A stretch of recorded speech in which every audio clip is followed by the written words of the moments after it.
punham dinheiro ali. Muitos ricos davam muito dinheiro. Então chegou uma viúva pobre e pôs na caixa 2 moedas de pouco valor. Aí Jesus chamou os discípulos e disse: eu afirmo a vocês que isto é verdade. Esta viúva pobre deu mais do que todos, porque os outros deram do que estava sobrando. Porém ela, que é tão pobre, deu tudo o que tinha para viver. Jesus chama a atenção para ofertarmos nossa vida a Deus. Conforme o nosso texto, é muito importante para o desenvolvimento e crescimento do trabalho da igreja, as ofertas serem feitas a Deus. E esta oferta deve agradar a Deus. Não agradar ao Gerson, que é o nosso tesoureiro, não agradar ao Délcio, que é o nosso presidente, e muito menos a mim e ao pastor Ivan ou o pastor Natan. As nossas ofertas devem ser agradáveis a Deus. E o importante nós olharmos, né, o resultado que essa oferta produz quando é saída do coração. É interessante nós observarmos que naquele tempo as ofertas não eram trazidas no altar, mas existia o gasofilácio, ou a caixa das ofertas, que era na entrada da igreja, na entrada do templo, aonde então as pessoas, ao entrarem, já depositavam as suas ofertas, antes mesmo de ter o culto, né? Hoje ela faz parte, a oferta faz parte do culto. Daqui a pouco nós vamos fazer as nossas ofertas e trazê-las diante do altar. Ofertar é dar. E aqui, a viúva pobre, ela havia, pode passar ali, Silvânia? Ela havia dado 2 pequenas moedas. Que moedas eram essas? Essas moedas se chamavam lepton. E na Grécia, como não existia naquele período ainda o Banco Central, para normatizar tudo, cada região tinha as suas moedas, eram as mesmas, o denário, o lepton e outras moedas, porém tinham valores diferentes, conforme a micro-região era o valor. No caso aqui, né, qual foi a oferta da viúva pobre? 128 partes, ou 128 avos de um denário. Um denário era a diária de um dia, que hoje é em torno aí de, dependendo do trabalhador, 100, 150, 120, 70, depende conforme o trabalho de cada um.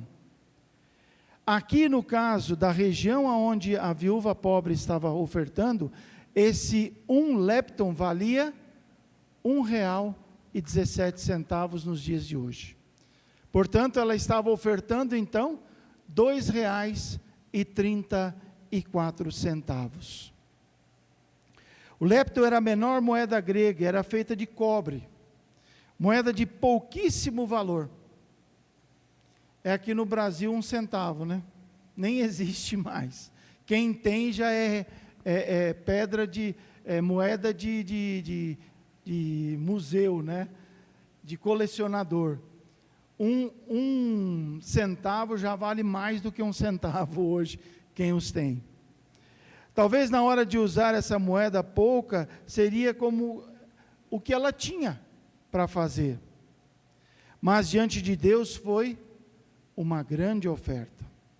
Francis Bacon diz assim: se o dinheiro não for teu servidor, ele será teu mestre. E aqui eu poderia dizer assim: quantos de nós talvez não estamos sendo, o dinheiro está sendo o nosso mestre, deixando Deus de lado para cultuar aquilo que temos ou possuímos. Estudando sobre esse texto, encontrei uma ilustração de como Jesus usa de uma situação cotidiana para chamar a atenção dos seus discípulos. E é interessante que no texto de hoje, de Marcos, de novo os discípulos são repreendidos por Jesus, né? Para ver como que a mente deles era uma mente curta. Eles pensavam aqui e agora, não no futuro, não no que viria, não no que estaria por vir. O que era rotineiro do mestre, usar do cotidiano do dia a dia para ensinar.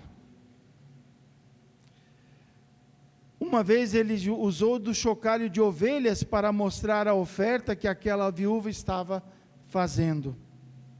Jesus explica: todos deram do que sobrava.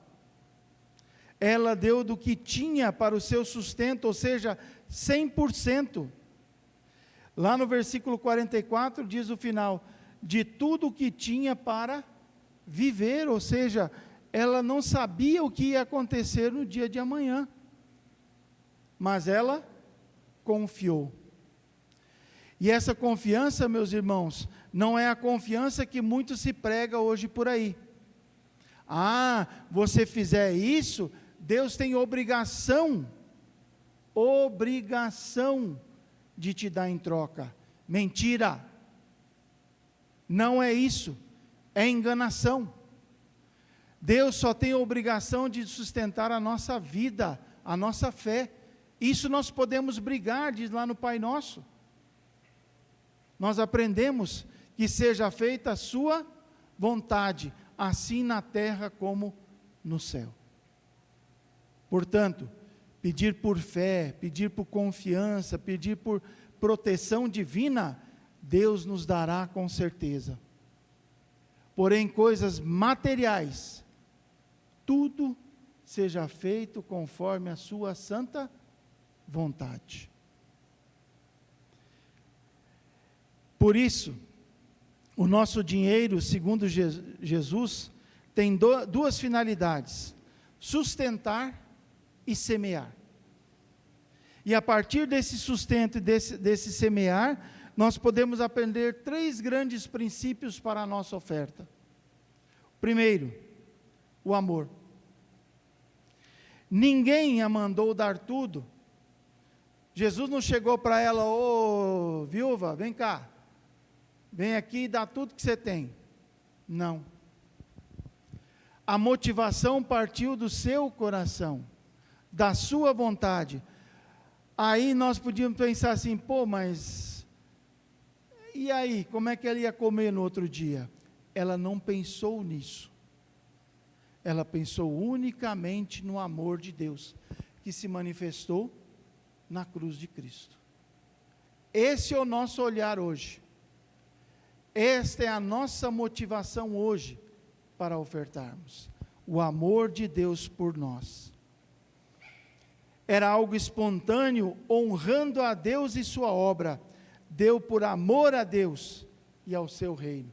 Deu por amor a Deus, não por obrigação. Como vimos no exemplo da oferta de Caim e Abel. Observa-se naquela oportunidade que Caim ofertou do fruto da terra algo ao Senhor, porém não foi recebido o que poderíamos nós ofertar da terra e que não agradaria o nosso Deus? As obras da carne. Em Gálatas 5 nós lemos que é prostituição, impureza, lascívia, idolatria, feitiçaria, inimizades, porfias, ciúmes, iras, pelejas, dissensões, facções, invejas, bebedices, orgias e outras coisas semelhantes a estas, que estariam prejudicando a nossa vida e consequentemente nos afastando do amor de Deus e do dedicar a nossa vida a Deus. Abel, porém, nos diz o texto que apresentou o melhor que ele tinha das suas ovelhas e da sua gordura. E este melhor do que foi ofertado ao Senhor, poderia até mesmo ser o menor do tamanho, porém como foi ofertado do coração, isso agradou a Deus. E aí vem a pergunta: a nossa vida está agradando a Deus? Somos merecedores do seu amor? Somos merecedores da misericórdia de Deus? Do amor de Deus que se manifesta diariamente? Como se manifestou hoje? Como? Dando-nos mais um dia de vida. Isso é amor. É Deus que está nos proporcionando isso. Ou será que é porque o despertador tocou e eu tive que levantar? Também. Eu já estou numa fase assim, né? Não sou tão velho assim, mas já estou ancião de dias, né? Que não adianta mais, 5h40 da manhã eu estou acordado, porque é o que eu tenho que acordar todo dia para os meninos irem para a escola. E aí, sábado, domingo, né, que a gente podia dormir até às 7 horas, 5h40 está o Serjão levantado. É o quê? É o amor de Deus se manifestando na minha vida, nas nossas vidas, diariamente. Por isso, o ofertar passa pelo amor. E o amor é Jesus, que morreu na cruz por mim e por cada um de vocês. E como consequência disso, ofertar é amor, ofertar também é fé, é confiar, é promessa. Só que não é promessa política, não é promessa dos que, se você fizer isso, Deus tem obrigação. Não, não é isso que a Escritura Sagrada nos ensina. Fé é confiar como muitos confiaram na Escritura Sagrada. Calma. Como muitos se manifestaram pelo amor de Deus no Antigo Testamento e no Novo Testamento. Olhando para a oferta da viúva pobre, ela deu tudo, não ficou com nada, nem para o seu próprio sustento. Jesus não demonstra nenhuma pena dela. Ele sabia que a mulher estava acionando um princípio poderoso de Deus para o seu suprimento pessoal, a sua fé.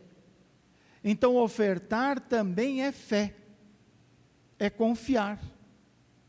O texto de Hebreus nos apresentou hoje uma promessa. E promessa de político? Não. Promessa de Deus.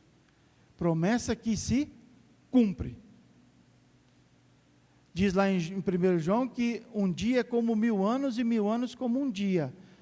Então, o tempo de Deus é Ele que determina, e nós, não é nós que determinamos. Infelizmente, nós é que queremos as coisas tudo assim, né? Para ontem. Mas não é assim que funciona com Deus. Deus nos dá conforme nós precisamos, ou conforme o tamanho do cobertor, né? Ele nos dá o necessário para o sustento e para a nossa vida. Este princípio, Deus também abre as janelas do céu, como diz em Malaquias 3:10, trazei todos os dízimos à casa do tesouro, para que haja mantimento na minha casa, e provai-me nisto. Olhem bem o que a Escritura Sagrada está dizendo. Provai-me nisto, diz o Senhor dos Exércitos, se eu não vos abrir as janelas do céu e não derramar sobre vós bênçãos sem medida. Deus promete, Deus cumpre, 100% dentro do seu tempo. Observa-se agora que o Senhor Deus falou duramente ao seu povo, pois não ofertava a ele de maneira correta, ou seja, eram amaldiçoados, pois eram ladrões. Malaquias estava chamando essa atenção. E aí? E nós? Como estamos agindo com a nossa fé e a nossa oferta? O Senhor determina ao seu povo que traga os dízimos à casa do tesouro, para que haja mantimento na sua casa. Em troca, o Senhor pede que façamos prova dele, e além disso estará abrindo a porta do céu e ministrando ricas bênçãos sobre nossa vida e ainda repreendendo o devorador.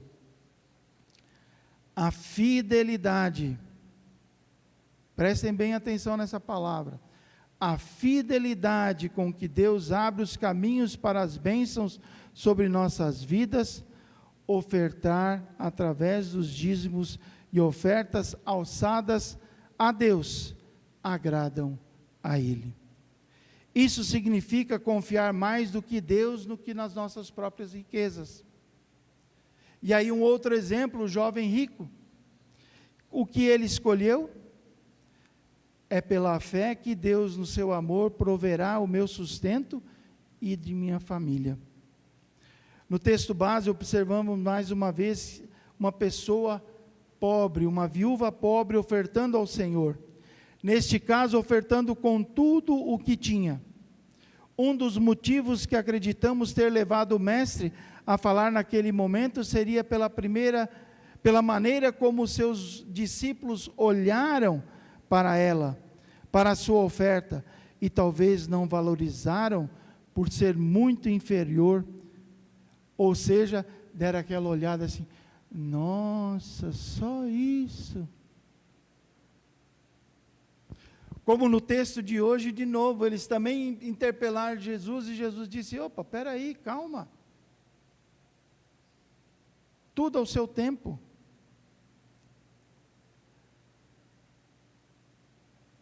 Talvez não valorizaram. Outro motivo claro na mensagem foi o efeito que aquela oferta provocou. Mesmo sendo pequena em tamanho, porém era o que ela tinha, enquanto que todos os demais deram do que sobrava.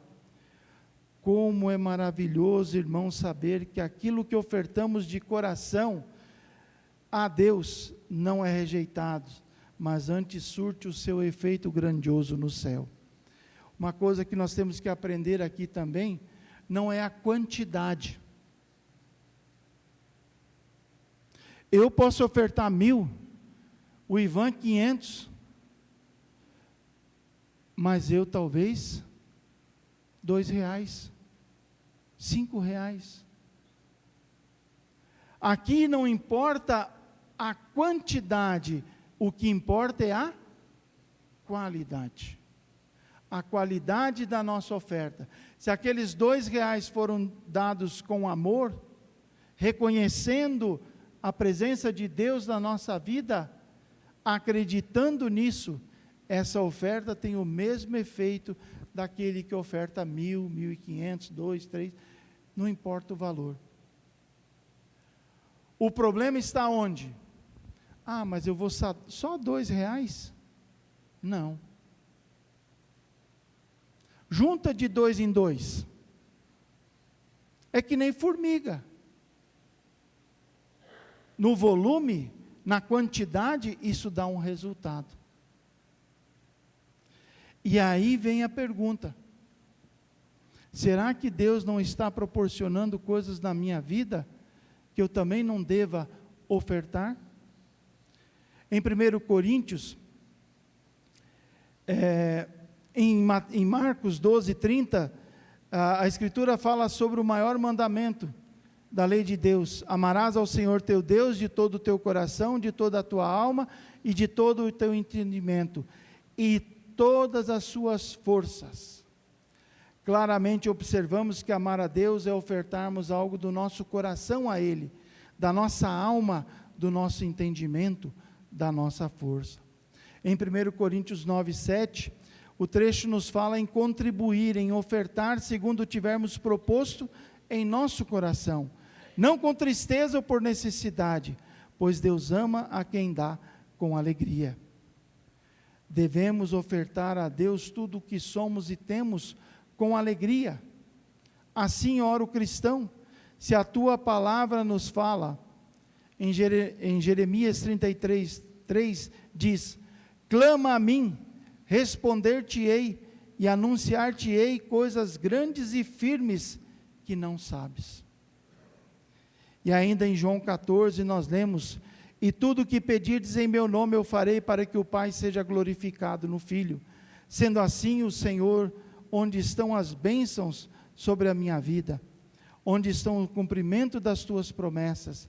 Com isso nos tornamos murmuradores, por não alcançarmos as bênçãos. Será que a falha e o erro está em Deus? Jamais. Nunca está no Senhor Deus. Infelizmente, essa falha está em nós mesmos, que não ofertamos a Deus de maneira correta aquilo que o Senhor exige de nós. Portanto, ofertar é dar, ofertar é fé. E por fim, ofertar é sacrifício. Está sobrando dinheiro? Não. Pelo menos lá em casa, às vezes tem mês que o boleto pula. Mas por isso eu vou deixar de ofertar? Acabou o dinheiro, esqueci da igreja. E se Deus dissesse assim, acabou a tua vida? Como seria? Qual seria a nossa resposta? Angústia, né? Porque se Deus esquecer da gente, nós estamos mortos. Na Bíblia, o conceito de oferta está ligado à ideia de sacrifício, desde Caim e Abel. E o maior exemplo de sacrifício foi de Abraão. Em Gênesis 22, onde Deus disse: eu quero ver se esse cara tem fé em mim mesmo. Abraão, pega teu filho, vai lá e sacrifica ele para mim. O texto diz que Abraão não questionou. Disse para o seu filho: ó, junta um tanto de madeira, vem comigo. E quando chegou na hora, Deus viu a fé de Abraão e providenciou um cordeiro para que fosse sacrificado. Aqui, de novo, qualidade na oferta. Ele, Abraão, confiou, teve fé e deu, em amor, o seu próprio filho, em sacrifício, o seu próprio filho. Por isso, nós, a Igreja do Senhor Jesus Cristo, almejamos em todo momento que as promessas de Deus sejam cumpridas em nossas vidas. Porque quando Ele exige uma oferta de nós, nós às vezes recuamos e não apresentamos a Ele. Sabemos muito bem que o Senhor exige de nós, mas às vezes acreditamos que as ofertas são tão difíceis a serem apresentadas devido à sua complexidade. Quando ofertamos a Deus aquilo que é para nós o mais difícil, estamos provando para o Senhor que realmente o amamos e o servimos como nosso único e suficiente Deus. E através das nossas ofertas, o Senhor nos recompensará com ricas bênçãos do céu. Isso não é o pastor Sérgio que está prometendo, não, gente. É a palavra de Deus que nos diz. Se nós cumprirmos, fizermos a nossa parte, Deus irá nos abençoar com certeza. Não precisa existir uma troca, não precisa existir uma barganha. É somente dar, amar, ter fé e sacrifício. Quando ofertamos, estamos servindo a Deus e através das bênçãos de Deus, as nossas contribuições não se expõem ao sacrifício. Não atingimos o padrão ensinado por Jesus, infelizmente. A viúva pobre estava disposta a passar privações para que os outros não passassem. Lembrem-se, ela pensou em nós. Mas como assim? Para que a glória de Deus se manifestasse através de Jesus. Por isso, a fidelidade com Deus abre os caminhos para as bênçãos sobre nossas vidas. Ofertar através dos nossos dízimos e ofertas alçadas que agradam ao nosso Deus são bem recebidas no céu. E certeza de que manteremos a nossa fé firme até o dia em que Deus nos chamar deste mundo para a eternidade. Que assim seja. Amém. Coloquemos de pé.